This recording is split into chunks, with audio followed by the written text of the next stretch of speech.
सभी प्यारे बच्चों को मैं नमस्कार। आप सभी का हमारे चैनल टीएसपी क्लासेस में एक बार फिर से बहुत बहुत स्वागत है।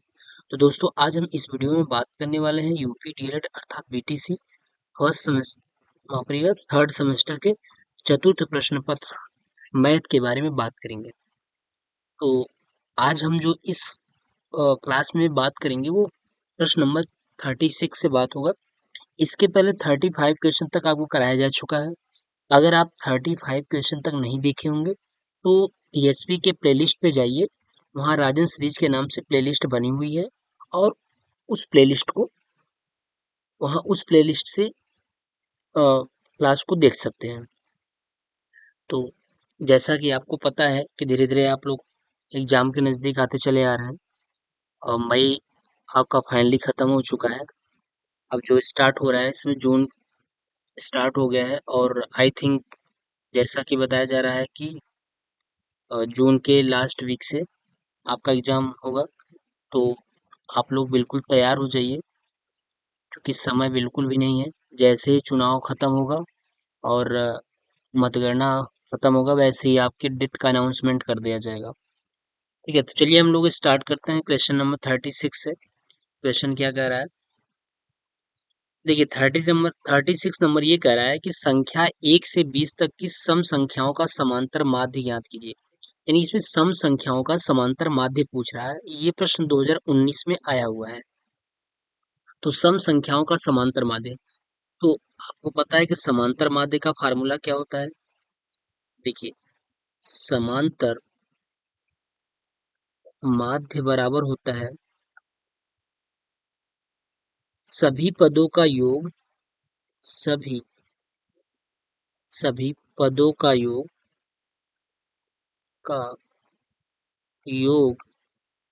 बटे क्या होता है, पदों की संख्या, पदों की संख्या यही होता है। तो यहाँ ये कह रहा है कि 1 से 20 तक की सम संख्याओं का समांतर माध्य।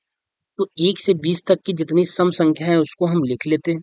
तो सम संख्याएं 1 से 20 तक की सम संख्याएं क्या होंगी, 2 होगी, 2 के बाद सम संख्या 4, 4 के बाद 6, 6 के बाद क्या होगा 8 होगा, 8 के बाद क्या होगा 10 होगा, 10 के बाद क्या होगा 12, 14, 16, उसके बाद 18 और कहाँ तक कर रहा है 20 तक कर रहा है। तो 18 और प्लस कितना हम लेंगे 20 भी लेंगे।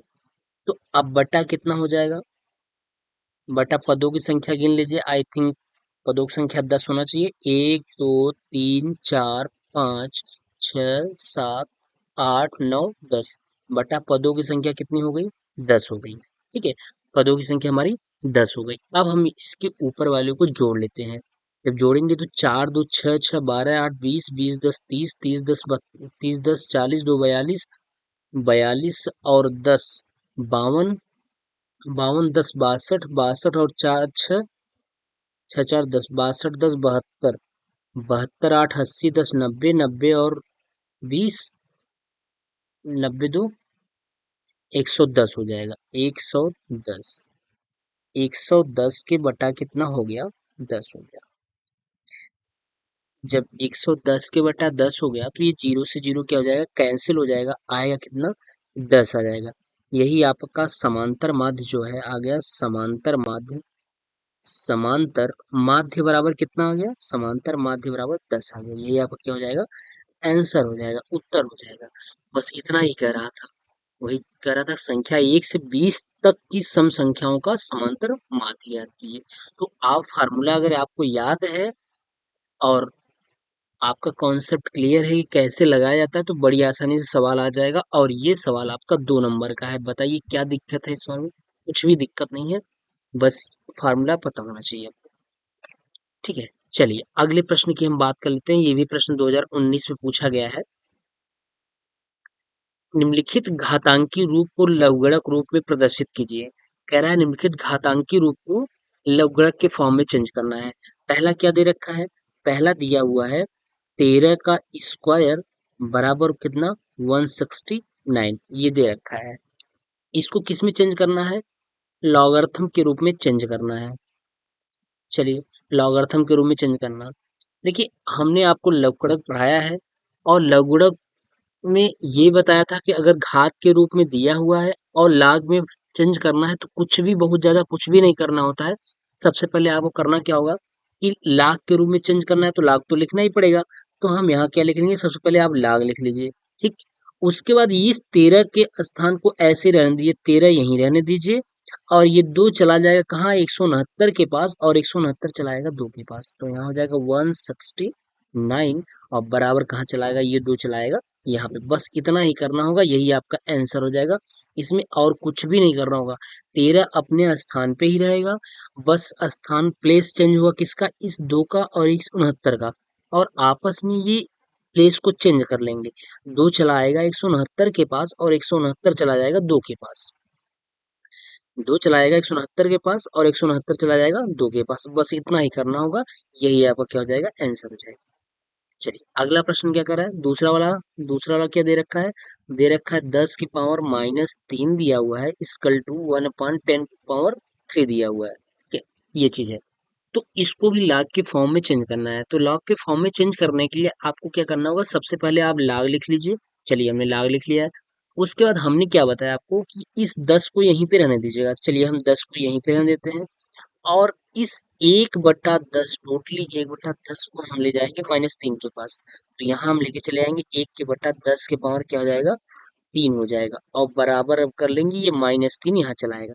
इसको एक लाइन में और भी लिख लीजिए, क्या लिखेंगे, इसको लिख सकते हैं log 10 कर सकते हैं। और ये 10 के पावर जो 1/10 के पावर 3 है ना, इसको हम ऊपर ले जाएंगे। 10 के पावर 3 को जब ऊपर ले जाएंगे तो -3 हो जाएगा। तो 10 के पावर कितना हो जाएगा, -3, बराबर कितना हो जाएगा, -3 हो जाएगा। यही आपका क्या हो जाएगा। ठीक है, यही आपका आंसर हो जाएगा। तो कुछ भी नहीं है, बड़ी आसानी तरीके से आप लगा लेंगे। और हर बार यहाँ से सवाल पूछता है, लॉगरिथम से यही सवाल पूछेगा कि घातांक रूप में दिया रहता है और उसको लॉग के फॉर्म में चेंज करना होता है। तो आप आसानी से कर लेंगे, कुछ भी नहीं करना होता है। हमने बता दिया किसको किसको चेंज करना होता है, बस उसी को, उसके प्लेस को चेंज कर दीजिएगा, उसके स्थान को। जैसे ये -3 है, ये चलाएगा इस टोटली इसके पास, यहाँ इसके पास चलाएगा, और ये चला जाएगा -3 के पास चला जाएगा। अब आप ये कह रहे होंगे कि सर 1/10 को आपने 10 कैसे लिख दिया। तो ये होता है, जैसे अगर 10 के पावर -2 लिखा है, अगर इस माइनस को हटाना है तो हम क्या कर देते हैं, 1/10 के पावर क्या कर लेते हैं, 2 कर लेते हैं। अब ये आसानी से हो जाता है। तो 1/10 के पावर 2 हो जाता है। ठीक। तो इनवर्स अगर माइनस हटाना है तो नीचे ले जाना है, और नीचे है अगर उसको ऊपर ले आएंगे तो माइनस लग जाएगा।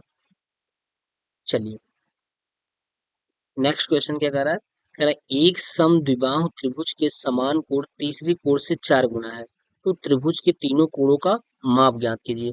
कैसा त्रिभुज है, त्रिभुज समद्विबाहु त्रिभुज है। आपको समद्विबाहु त्रिभुज से ही पता चल रहा होगा कि सम मीन्स बराबर, द्वि मीन्स दो, बाहु मीन्स भुजा। जिस त्रिभुज की दो भुजाएं आपस में बराबर हो और एक भुजा क्या हो, बराबर ना हो, तो वो क्या कहलाती है, समद्विबाहु त्रिभुज कहलाती है।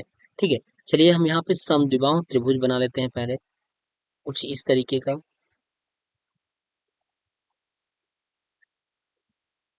ठीक, ये इसको मान लेते हैं ये ए है, इसको मान लेते हैं ये बी है, और इसको मान ले ये सी। तो मान चलिए कि ये आपका कौन सा त्रिभुज है, ये आपका समद्विबाहु त्रिभुज है। तो अगर इस कोण को हम मानेंगे ए मानेंगे, करा है कि क्या करा, एक समद्विबाहु त्रिभुज के समान कोण तीसरे कोण से 4 गुना है। जो समान कोण है वो तीसरे कोण से 4 गुना है। तो समान कोण, इसमें दो कोण समान होगा। जिस त्रिभुज की दो भुजा या दो कोण आपस में समान हो और एक भुजा या एक कोण समान ना हो, तो वो क्या कहलाएगा, समद्विबाहु त्रिभुज। तो मान चलिए हैं कि ये वाला एक कोण समान नहीं है। तो जो ये कोण समान है, ये कह रहा है कि तीसरे कोण का 4 गुना है, तो इसको हम मानेंगे क्या, 4a। जब ये 4a होगा तो ये भी 4a होगा। कितना हो जाएगा, 4a। ये हो गया। तो दो भुजा, कोण के सामने की भुजा ये और इस कोण के सामने की भुजा ये आपस में बराबर है, और इस कोण के सामने की भुजा ये बराबर नहीं है। ठीक है, ये हो गया। तो अब हम जानते हैं कि त्रिभुज के तीनों अंतः कोणों का योगफल कितना होता है, 180 डिग्री होता है। चलिए इसको सॉल्व कर लें। त्रिभुज के त्रिभुज के तीनों अंतः कोणों का योगफल बराबर कितना होता है? 180 डिग्री होता है। अब हम त्रिभुज के तीनों अंतःकोणों को जोड़ देते हैं। चलिए जोड़ लेंगे। 4a + 4a और प्लस क्या, ए इजकल टू कितना हो जाएगा? 180 डिग्री। ठीक है, तो 4 4 8 एक 9, क्या हो जाएगा? 9a बराबर कितना हो जाएगा? 180 डिग्री हो जाएगा। यहाँ से अगर हम ए की वैल्यू निकाल लेंगे, 180 डिग्री की बटा कितना हो जाएगा? 9। ए बराबर कितना आ गया? ए बराबर 20 डिग्री आ गया। कितना? 20 डिग्री, है ना। ए बराबर कितना आ गया? 20 डिग्री आ गई। तो क्या कर रहा था? त्रिभुज के तीनों कोणों का मान ज्ञात कीजिए। अगर ए बराबर 20 डिग्री आ गई तो पहला जो कोण है, पहला कोण बराबर की पहला कोण क्या माने थे आप? पहला कोण बराबर माने थे ए, और ए बराबर कितना आया है? ए बराबर 20 डिग्री। पहला कोण कितना हो गया? 20 डिग्री। अब दूसरा व तीसरा कोण कितना हो जाएगा? तो पहले कोण का दूसरा और तीसरा कोण 4 गुना है, तो दूसरा कोण बराबर हो जाएगा, दूसरा कोण बराबर कितना है? 4 इंटू ए है। ठीक है, तो 4 इंटू ए मतलब 20 डिग्री, तो 4 दूनी 8, 80 डिग्री हो गया। फिर ये दूसरा हो गया। फिर तीसरा कोण भी कितना हो जाएगा? तीसरा कोण भी लिख लीजिए। तीसरा कोण बराबर कितना हो जाएगा? तीसरा कोण इक्वल टू हो जाएगा 4 इंटू ए, इक्वल टू कितना हो जाएगा? 4 इंटू ए की वैल्यू कितनी दे रखी है? 20 डिग्री दे रखी है, तो 4 दूनी 8 कितना हो गया? 80 डिग्री हो गया। ठीक है, तो ये सब हमारे आंसर तीनों कोण आ गए। एक 20 डिग्री होगा और बाकी दोनों कितने हो जाएंगे? 80 डिग्री। तो जैसा कि कह भी रहा था कि समद्विबाहु त्रिभुज के समान कोण तीसरे कोण से 4 गुना है। जो दोनों समान कोण है ना, वो तीसरे कोण से कितने हैं? 4 गुना है। तो बताइए, ये 80 है, ये भी 80 है, तो ये वाला कितना है? 20। तो 20 का ये 4 गुना है कि नहीं है? बिल्कुल है। 20 में जब 4 का मल्टीप्लाई कराएंगे तो 20 का 80 डिग्री होगा, तो 4 गुना है। तो यही आपका पहला कोण, दूसरा कोण और तीसरा कोण आ गया। चलिए अगला प्रश्न क्या कर रहा है?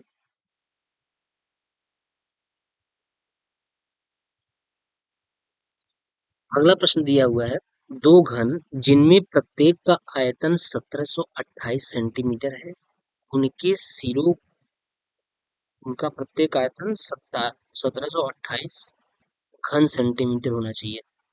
आयतन दिया हुआ है ना, आयतन 1728 घन सेंटीमीटर है। ये सेंटीमीटर लिखा है जबकि घन सेंटीमीटर होना चाहिए। उनके सिरों को परस्पर जोड़ा जाता है। बने घनाभ का संपूर्ण पृष्ठ ज्ञात कीजिए। क्या ज्ञात करना है? नए बने घनाभ का संपूर्ण पृष्ठ। कह रहा है दो घन जिनमें प्रत्येक का आयतन दिया है। दो घन है जिनमें एक का आयतन 1728 है। तो घन का आयतन का फार्मूला होता है क्या? घन के आयतन का फार्मूला क्या होता है? भुजा क्यूब। भुजा क्यूब घन के आयतन का फार्मूला होता है। तो हम लिखेंगे घन का आयतन v इक्वल टू क्या होता है? भुजा क्यूब। तो भुजा क्यूब ए क्यूब की वैल्यू दे रखी है कितना? 1728 दे रखी है। जब 1728 दे रखा है तो यहाँ से हम ए निकालेंगे, तो ए बराबर कितना हो जाएगा? इस 1728 का क्या हो जाएगा? घनमूल हो जाएगा। क्या हो जाएगा? घनमूल हो जाएगा। ठीक है, अब 1728 से सघन घनमूल है तो 12 बरहम में 144, 144 और बरहम में कितना हो जाएगा? 144 बराबर में 1728 होगा। देखिए 144 में 12 का फिर से गुणा करेंगे, 4 दूनी 8, 4 दूनी 8 और 2 एक का 2। ठीक है, 1 4 4 1, 8 हो गया, 8 4 12, 4 2 6, 6 1 7 1। ठीक, 17, यानी ये हो जाएगा ए बराबर 12। 12 का ये घनमूल है, तो ए बराबर कितना आ गया? 12 आ गया। अब जब ए बराबर 12 आ गया, तो वो ये कह रहा था कि इसमें प्रत्येक का आयतन इतना दिया है, दो है। अब दोनों को क्या कर देंगे? हम आपस में जोड़ देंगे। देखिए एक घन ये है आपका, एक घन ये बना है, इसका भी आयतन वही था, और एक घन और है। देखिए कौन सा? एक घन ये है, कुछ इस तरीके का है। इस दोनों घनों को, पहले दो घन अलग अलग थे, अब हम दोनों घनों को क्या करते हैं? आपस में जोड़ देते हैं। ठीक, तो मान चलिए इस तरीके से हम इसको जोड़ रहे हैं।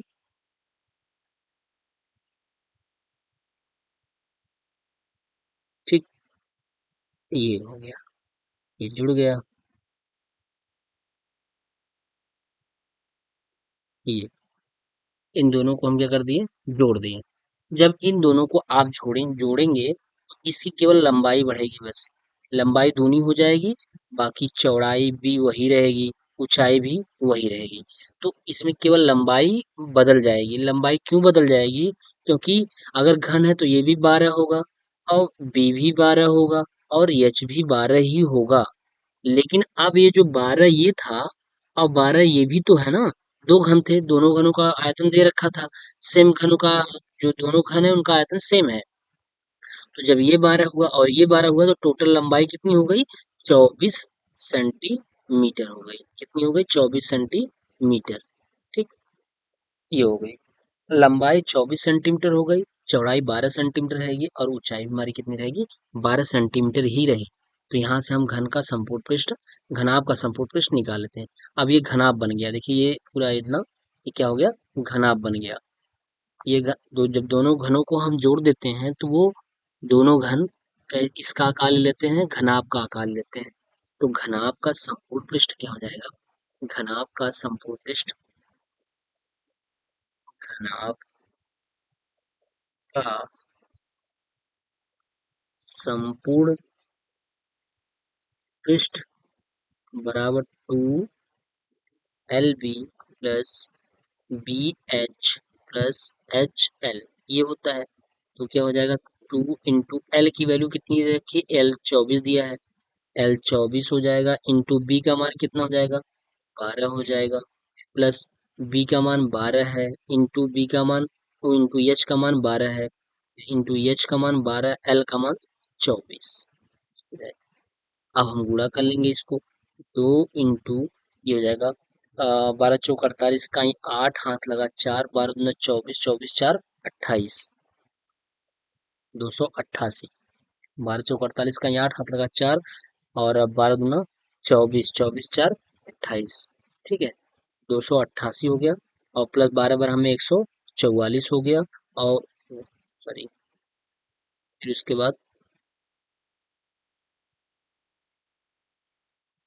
बाद ये हो गया 144, फिर प्लस हो जाएगा 12 में, जब 24 का फिर से मल्टीप्लाई करेंगे 288 आएगा। अब इसको हम जोड़ लेते हैं, जब इसको जोड़ते हैं तो कितना जाता है,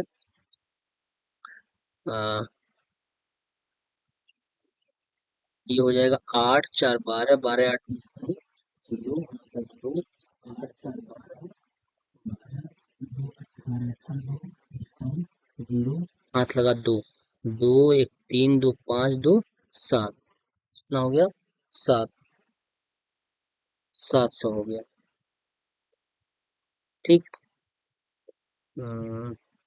जोड़ लीजिएगा, और मल्टीप्लाई कराने में दिक्कत नहीं होना चाहिए। 288 दिया है, और 144, तो हो जाएगा 432 हो गया, और प्लस 4 2 6, और 200 फिर से 88, तो 720 हो जाएगा। कितना हो जाएगा, 720 मल्टीप्लाई, 8 4 12 8 20 का 0, हाथ लगा 2, 8 4 12, 12 8 20 2 22, ठीक है, हाथ से जो लगा था, और 2 1 3 2 5 5 2 7, 720 इंटू ये 2 है। अब जब हम इसका मल्टीप्लाई कराएंगे तो 2 दूनी 4, 7 दूनी 14, आया कितना, 1440। कितना आ गया, 1440। ये क्या है, संपूर्ण पृष्ठ है, वर्ग सेंटीमीटर हो जाएगा, वर्ग सेंटीमीटर। ठीक, ये हो गया आंसर, कितना हो गया, 1440। यही हो जाएगा आपका घनाभ का संपूर्ण पृष्ठ। तो आई थिंक आपको समझ में आ गया होगा, क्योंकि बहुत कुछ भी नहीं है इसमें, बस आयतन दिया था, आयतन से हम उसकी भुजा निकाल लिए। अब जब हम भुजा निकाल लिए तो जब हम दोनों घनों को जोड़ेंगे तो वो घनाभ का रूप ले लेगा। तो घनाभ के रूप में क्या होगा, केवल उसकी लंबाई बढ़ जाएगी बस, बाकी चौड़ाई और ऊंचाई वही रहेगी। लंबाई जस्ट दूनी हो जाएगी, क्यों, क्योंकि जब उसको जोड़ते हैं उसके ऊपरी वाला सिरा क्या हो जाएगा, बढ़ जाएगा।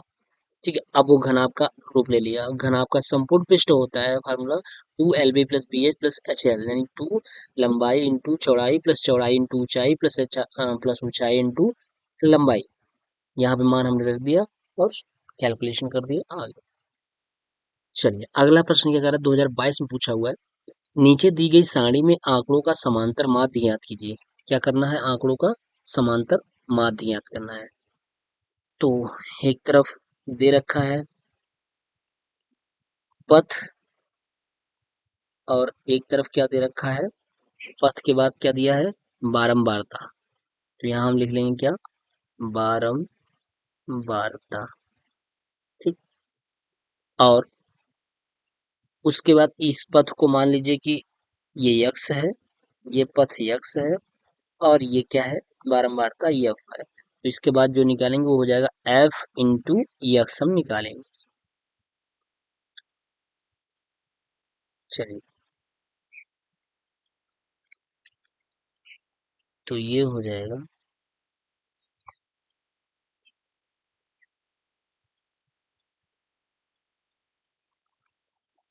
ये पथ क्या दिया है, 4 है, बारंबारता कितना है, 6, सॉरी, बारंबारता कितना है, 3 है, 3 है। फिर ये दिया है पथ 6, बारंबारता 4, पथ 6 हो गया, बारंबारता 4 हो गई। फिर पथ 8 हो गया, बारंबारता 2 हो गई। फिर पथ क्या हो जाएगा,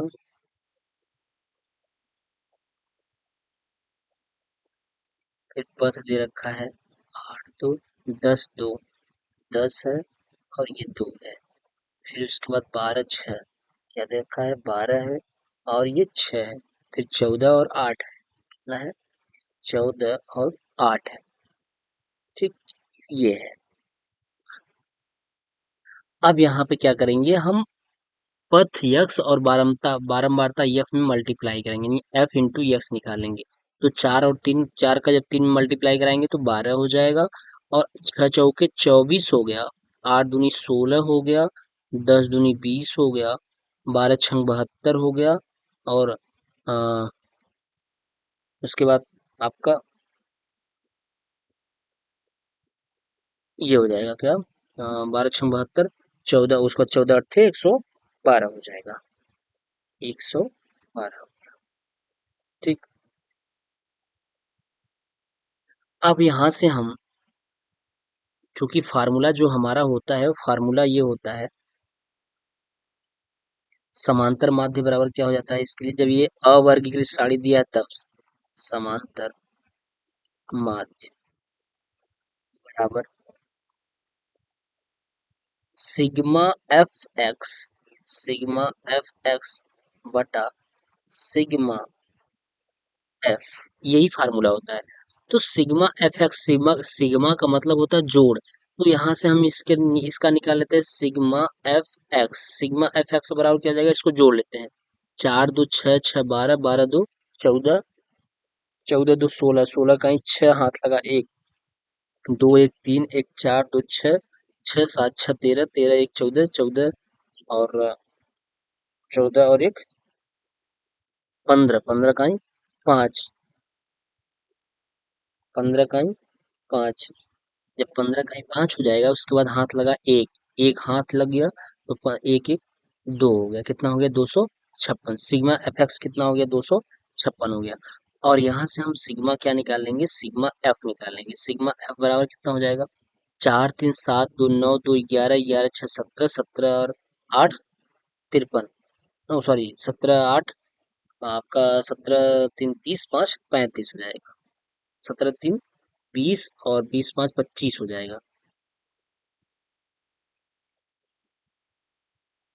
ठीक, ये हो गया। सिग्मा एफ एक्स कितना दिया है, 256 दे रखा है, 256 अपान कितना हो जाएगा, 25। अब हम जब इसका भाग करेंगे तो 25 का 25 यानी 256 जब भाग देंगे, देखिए 256 में आप भाग दे लीजिए कितने कितने का, 25 का, जब 25 का भाग देंगे तो 25 का 25 हो गया, कैंसिल। फिर 6 उतारेंगे, फिर जीरो बार ले जाएंगे, जीरो बार गया, फिर 6 आ गया, या फिर से 6 आ गया, अब दशमलव ले जाएंगे और कितनी बार ये 60 हो जाएगा। तो 25 दुना 50, कितना हो गया, 25 दुना 50, शेषफल कितना बचा, 10, 25 चौका फिर 1 दशमलव, 25 चौका 100, यानी आया कितना, 10.24। यही क्या हो गया इसका आंसर हो, ठीक, 10.24, ये इसका उत्तर हो गया। समांतर माध्य बराबर 10.24 हो गया। ठीक है, चलिए, ये 40 नंबर प्रश्न हो गया, 2022 में पूछा गया है प्रश्न। अगला प्रश्न क्या कर रहा है? 41 नंबर का रहा है, 3 सेंटीमीटर त्रिज्या के किसी वृत्त के केंद्र से 6 सेंटीमीटर दूर स्थित बिंदु से वृत्त पर अनुस्पर्श रेखा की रचना कीजिए। क्या करना है? रचना करना है। 3 सेंटीमीटर त्रिज्या के किसी वृत्त के केंद्र से, यानी 3 सेंटीमीटर का पहले एक चाप ले लीजिएगा, जिससे कि क्या करना है, 3 सेंटीमीटर त्रिज्या का एक वृत्त खींचना है। तो आप 3 सेंटीमीटर त्रिज्या का एक क्या कर लेंगे, त्रिज्या ले लेंगे 3 सेंटीमीटर, और उसी त्रिज्या से इसको क्या कर देंगे, ऐसे हम क्या बना लिए, ये वृत्त बन गया। ठीक, ये 3 सेंटीमीटर त्रिज्या का था। अब क्या कह रहा था, 3 सेंटीमीटर त्रिज्या के किसी वृत्त के केंद्र से 6 सेंटीमीटर दूर स्थित वृत्त बिंदु से वृत्त पर अनुस्पर्श रेखा की रचना करना है। क्या करना है? रचना करना है। चलिए, इतना तो आपको पता है कि 3 सेंटीमीटर है, लेकिन कह रहा है 3 सेंटीमीटर नहीं, वृत्त के केंद्र से 6 सेंटीमीटर दूर, यानी 3 सेंटीमीटर ये हुआ, और 3 सेंटीमीटर और बढ़ा लीजिए, तो ये 3 सेंटीमीटर और बढ़ गया। अब कह रहा है उसकी बाद उसी से एक स्पर्श रेखा खींच लीजिए। ये हमने खींच दिया। स्पर्श रेखा का मतलब वो वृत्त को छूता हुआ निकल जाए, ये खींच लिया। ये मान लिए ओ है, ये ए है, और जहां ये छू रहा है ये बी है, और ये क्या है, सी। ठीक है, ये है। कह रहा है 6 सेंटीमीटर दूर स्थित बिंदु से वृत्त पर अनुस्पर्श रेखा की रचना कीजिए। अब क्या करेंगे आप यहाँ पे लिखेंगे, लिख बना लीजिएगा, तो उसके बाद रचना करिएगा। रचना में क्या लिखना है आपको, इस सर्वप्रथम हमने क्या करना है, सर्वप्रथम सर्वप्रथम हमने 3 सेंटीमीटर चाप लेकर के, 3 सेंटीमीटर चाप लेकर एक वृत्त बनाया। तत्पश्चात तत्पश्चात वृत्त के केंद्र से वृत्त के केंद्र बिंदु से वृत्त के केंद्र बिंदु से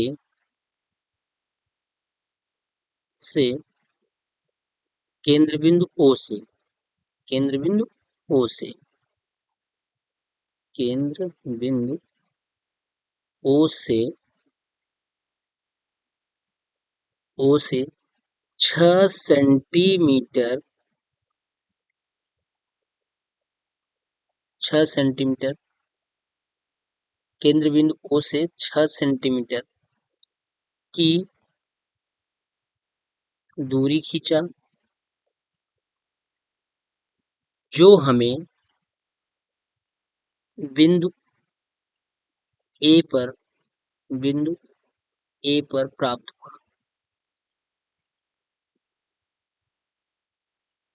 हुआ। अब बिंदु ए से अब बिंदु ए से वृत्त पर अनुस्पर्श अनुस्पर्श रेखा खींचा खींच खींचा रेखा खींचा, जो हमें जो हमें बिंदु सी बी व सी पर बी व सी पर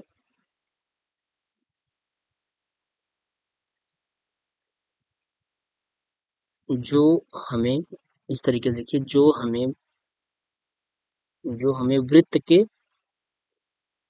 वृत्त पर अनुस्पर्श रेखा खींचा, जो हमें बी व सी जो हमें बिंदु बी व सी प्राप्त हुए, जो हमें बिंदु बी व सी पर प्राप्त हुए या मिले, प्राप्त या मिले। ठीक, इस तरीके से आप अपने लैंग्वेज में लिख लीजिए।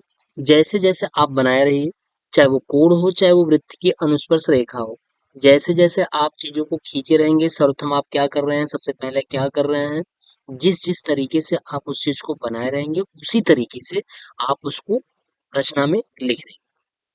और कुछ भी नहीं करना होता है, बहुत ज्यादा इसमें कुछ रटने की जरूरत नहीं है। जैसे जैसे आप बना रहे हैं, जैसे पहले किसको खींच रहे हैं, पहले हम वृत्त को खींच रहे हैं, और वृत्त को खींचे तो किसने, 3 सेंटीमीटर त्रिज्या का चाप लेकर के हमने वृत्त बनाया है।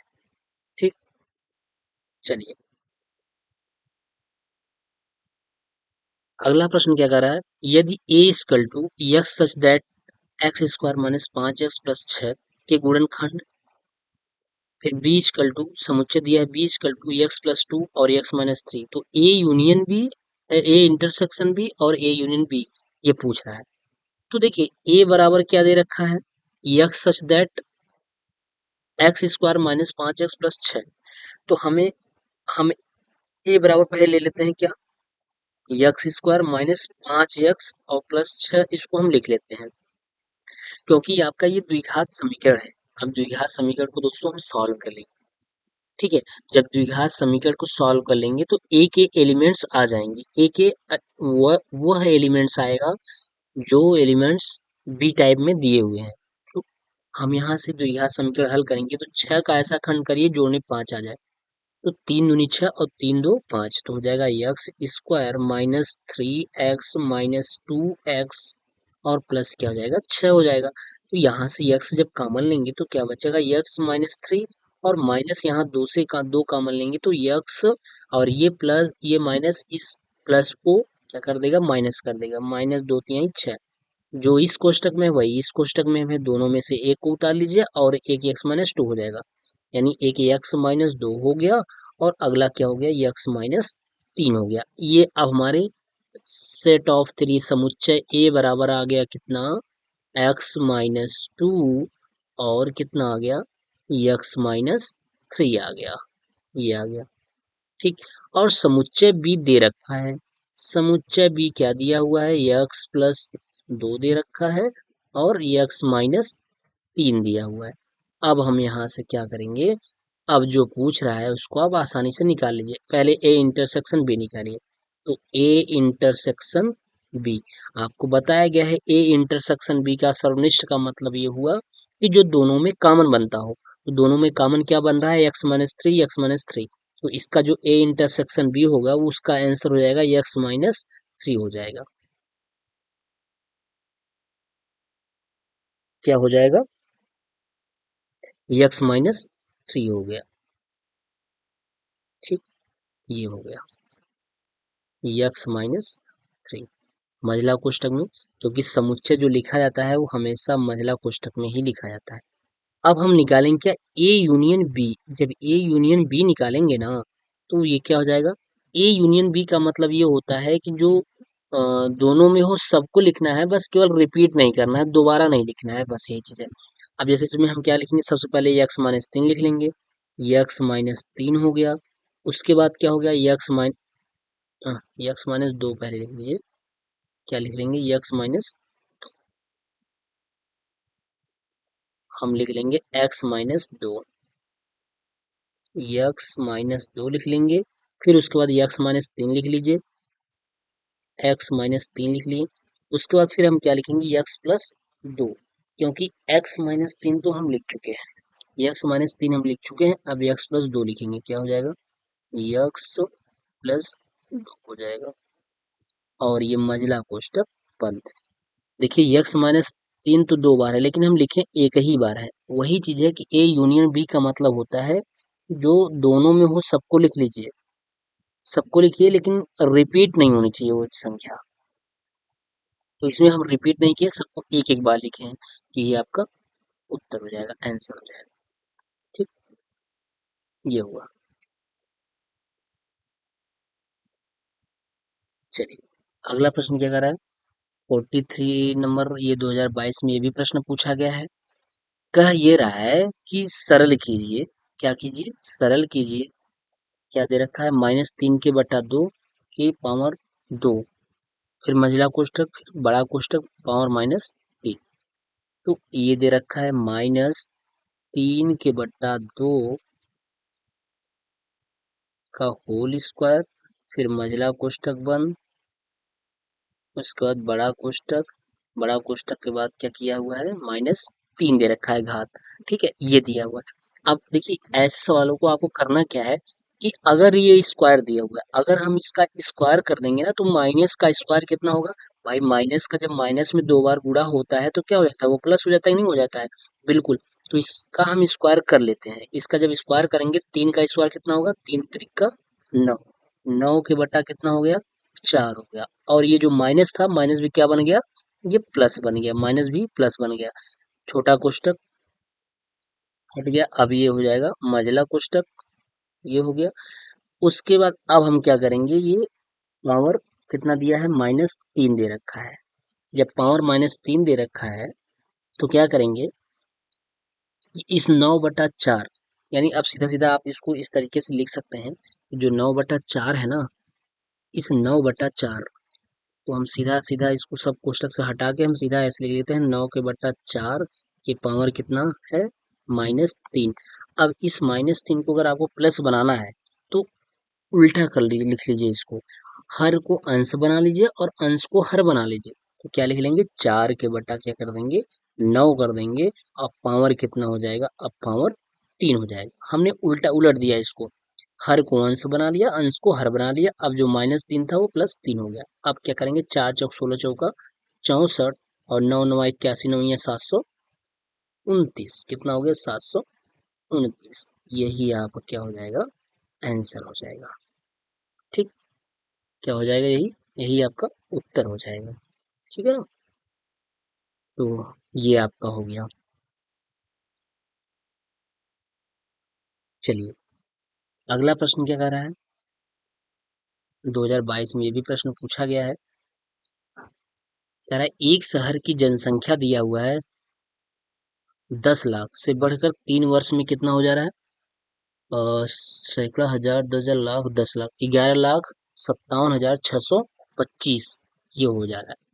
कह रहा है एक शहर की जनसंख्या पहले कितनी थी, 10 लाख थी, बढ़कर 3 वर्ष में, कितने वर्ष में, 3 वर्ष, समय कितना, 3 वर्ष में 11,57,625 हो गई। वार्षिक दर पूछ रहा है, तो जनसंख्या कितना कितना दे रखा है, शहर की जनसंख्या पहले कितनी थी, 10 लाख थी। 10 लाख का मतलब क्या, मूलधन दे रखा है कितना, P = दे रखा है कितना, 10 लाख। और उसका बढ़कर 3 वर्ष में समय कितना हो गया, T = कितना हो गया, 3 वर्ष हो गया, 3 वर्ष, 3 इयर्स। बढ़कर कितना हो जा रहा है, यानी ए बराबर मिश्र धन कितना दे रखा है, ए बराबर हो गया 11,57,625 हो गया। तो वार्षिक दर पूछ रहा है, R% में पूछ रहा है। ठीक, तो फार्मूला आपको पता है कि ए बराबर क्या होता है, ए बराबर P1 + R/100 पावर T, ये आपका उत्तर होता है, सॉरी ये आपका फार्मूला होता है। तो ए की वैल्यू आप रख लेंगे यहाँ पे, तो ए की वैल्यू कितना रखेंगे, ए की वैल्यू हो जाएगा 11,57,625 हो जाएगा, और बराबर ही हो जाएगा 10 लाख हो जाएगा। ठीक, 10 लाख हो गया। और 1 + R तो पूछ ही रहा है, R/100 पावर कितना, टी का मान कितना दिया है, 3 वर्ष। तो ऐसे सवालों में आप क्या करेंगे कि इसको हम इधर भेज के भाग कर लेते हैं, तो ये हो जाएगा कैसे, इसको ऐसा करिए, इसको इधर लिख लीजिए, तो इसको हम लिख लेते हैं, इस साइड में लिख लेते हैं 1 + R/100 पावर कितना हो जाएगा, 3 हो जाएगा, और बराबर इसके बटा 10 लाख हो जाएगा, यानी 11,57,625 के बटा कितना हो जाएगा, 10 लाख। ठीक, ये हो, चलिए अब इसको काटना है, जब काटेंगे तो क्या हो जाएगा, 1 + R/100 पावर कितना, 3 बराबर कितना हो गया, इसको 5 से काट लीजिए, और 5 से काट लीजिए या 25 से कटेगा। देखिए 11 लाख भाग दीजिए 25 से, 25 11 57 625 है। इसमें 25 से भाग दीजिए, देखिए जाएगा, कट रहा है। 25 दूना 50, 25 चौका 100, कितना हो गया? 25 चौका 100 हो गया। तो ये हो गया 100 हो गया, तो उतरा कितना? 15 आ गया। फिर 7 हो जाएगा। 25 चौका 100, 25 पंचे 125, 25 छक्का 150, 6 पंचे 30 का 0, 6 दूनी 12 3 15, 150 हो गया। यहाँ 7 आ गया, ये कैंसिल हो गया। अब क्या उतारेंगे? 6 कर दीजिए, तो 25 दूना 50, कितना हो गया? 25 दूना 50 हो गया, है ना। तो अब कितना आया? 6 बच गया, और 7 में से 5 गया। ओ सॉरी, 25 दूना 50 नहीं, 25 तियां 75, 3 बार चला जाएगा, तो 25 तियां क्या हो जाएगा? 75 हो जाएगा, है ना। 25 तियां 75, क्योंकि 76 दिया हुआ है। 25 तियां 75 हो गया, 3 बार गया, तो आया कितना? 1 हो गया शेष। अब क्या उतारेंगे? अब आप उतार लेंगे, 2 उतारेंगे, जाएगा नहीं। फिर कितनी बार ले जाएंगे? 0 बार ले जाएंगे, तो 0 बार जब ले गए, तो ये फिर 12 आया। अब क्या उतारेंगे? 5 उतार दीजिए, ठीक है। ऐसा करिए, ये हो गया यहाँ से 0। देखिए, अरे क्या हो गया पेन में?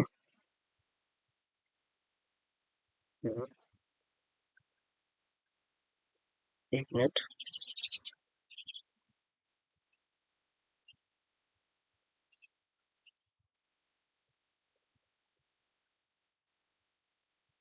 चल जा भाई, चलिए। ये देखिए, अब कितनी बार ले जाएंगे आप? 0 बार ले जाएंगे, ठीक है। 0 बार ले गए, 0 बार जब ले जाएंगे, उसके बाद आप क्या उतार लेंगे? 5 उतार लेंगे। तो अब 25 पंचे 125, तो हो गया 25 पंचे 125 हो गया, कैंसिल हो जाएगा। तो कितना आया? 4600, सॉरी 46,305 हो गया। अब बटा कितना हो जाएगा? इसमें जब भाग देंगे 25 चौका 100, यानी 4 हो गया, ये 100 कट गया, और बचा कितना? 1 2 3 4 जीरो बच गया, 4 जीरो बच गया, ठीक। जब 4 जीरो बच गया ये, तो अब देखिए, ध्यान दीजिए यहाँ पे। अब ये हो गया, अभी और कटेगा, और अगर इसको काटना चाहें तो कितने से कट जाएगा? 5 से कट जाएगा। 5 5 9 45, बचा 1, 5 दूनी 10, 5 6 30, 5 1 5, ठीक है, कट जाएगा। 5 9 45, बचा 1, है ना। 13 हो गया। 5 दूनी 10, बचा कितना? 5 6 30, 5 1 5, और बटा यहाँ कितना हो जाएगा? 5 8 40, 8,000 हो गया, है ना। ये 8,000 हो गया, ये भी 5 से कट गया। अब यहाँ हम लिख लेंगे क्या? 1 + r/100 पावर कितना? 3, ये हो जाएगा। अब मुझे बताइए, इसको हम क्या लिख सकते हैं? ये आपको 1961 जो है, ये आपको किसका घनमूल लग रहा है? तो ये आपको ये कहेंगे सर, ये नीचे वाला 20 का घनमूल है, ऊपर वाला 21 का घनमूल है। तो हम इसको लिख लेंगे 21 के बटा क्या? 20 के पावर कितना? 3। इसको हम लिख सकते हैं 21 × 21 × 21। जब करेंगे तो 5261 आ जाएगा, और 20 में 400, 400 में 8,000 हो जाएगा। तो हो जाएगा 1 + r/100 पावर कितना? 3। अब यहाँ से पावर कैंसिल हो जाएगा, ये 3 से 3 कैंसिल हो गया, तो बचा क्या? 1 + r/100 और बराबर 21/20। तो इसको हम लिख लेंगे 1 + r/100 बराबर कितना? 21/20। अब ये करिए, r/100 को ऐसे रहने दीजिए, और एक को इस साइड में लेके चले जाइए, घटा लीजिए। 21/20 और माइनस क्या हो जाएगा? 1 हो जाएगा। जब घटाएंगे तो कितना हो जाएगा? r/100 हो जाएगा। r/100 बराबर 20 × 20, यानी 21 - 20 के बटा कितना हो गया? 20 हो गया। तो r बाई 100 हो जाएगा। r बाई 100 बराबर कितना हो जाएगा? 21 20 20 गया, बताइए 21 में 20 गया, एक एक के बटा कितना हो जाएगा? 20 हो जाएगा। अब 20 पंचे 100, यानी कितना आ गया? r बटा 5 बराबर एक। तो क्रॉस मल्टीप्लिकेशन करा लीजिए। जब क्रॉस मल्टीप्लिकेशन कराएंगे तो r इजकल टू कितना हो जाएगा? 5%, यानी दर कितना आया आपका? 5% आ गया। दर कितना आ गया? 5%। यही आपका क्या हो जाएगा? आंसर हो जाएगा। ठीक है, बस इतना ही था। देखिए कुल मिला के आपका केवल यहीं पे गुणा गणित था, जो यहाँ से है यहाँ पे है, इसी को काटने में ही सब कुछ है। गलत अगर कट गया तो आपका समय चला जाएगा, क्योंकि 2 नंबर का प्रश्न है और प्रश्न थोड़ा सा लेंदी हुआ है, और ये प्रश्न पूछा भी गया है सर, 2022 में पूछा है ये। बस आपको यहीं पे ध्यान रखना है, और अब अगर ये प्रश्न आता है ना, तो बिल्कुल यही प्रश्न रिपीट कर देगा। तो इस चीज को ध्यान रखिएगा कि आप 25 से काटेंगे तो कैसे कैसे होगा? 46,305 आ जाएगा बटा 40,000 आएगा। फिर हम 5 से काटेंगे तो 5261 आ जाएगा बटा 8,000 आएगा। अब 5261 21 का 3 बार मल्टीप्लाई करा दिए, 5261 हो जाएगा।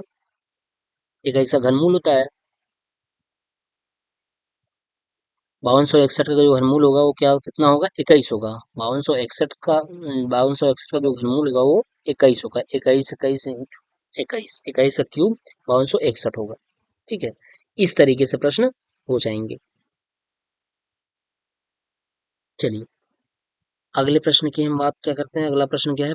45 नंबर। आज हम 44 क्वेश्चन तक कराए हैं। इसके बाद नेक्स्ट क्लास में आपका 45 क्वेश्चन से कराएंगे। एक क्लास और होगी और फाइनली खत्म हो जाएगी। ठीक है, क्योंकि प्रश्न बहुत अच्छे अच्छे हैं, और आपको पता है कि थर्ड सेमेस्टर का मैथ स्टैंडर्ड मैथ है, तो इसलिए आसानी से वो तरीका अपनाइए जो बिल्कुल समझ में भी आ जाए और हमारे क्वेश्चन एग्जाम में अच्छे से हो जाए। वो जल्दबाजी करने की आवश्यकता नहीं है, ये मैथ है। सबसे ज्यादा बैक लगने वाला अगर कोई सब्जेक्ट है तो आपका मैथ ही आपको अच्छी तरीके से पता होगा, क्योंकि आप थर्ड सेमेस्टर में पहुंच चुके हैं। ठीक है, चलिए ठीक है, फिर आप 45 क्वेश्चन तक रिपीट करिए अच्छे से। उसको नेक्स्ट क्लास में हम 45 क्वेश्चन तक आप रिपीट करिए। उसके बाद नेक्स्ट क्लास में हम 45 क्वेश्चन से स्टार्ट करेंगे। चलिए ठीक है दोस्तों, फिर मिलते हैं नेक्स्ट क्लास में। तब तक आप स्वस्थ रहिए, मस्त रहिए और जबरदस्त तरीके से पढ़ाई करते रहिए।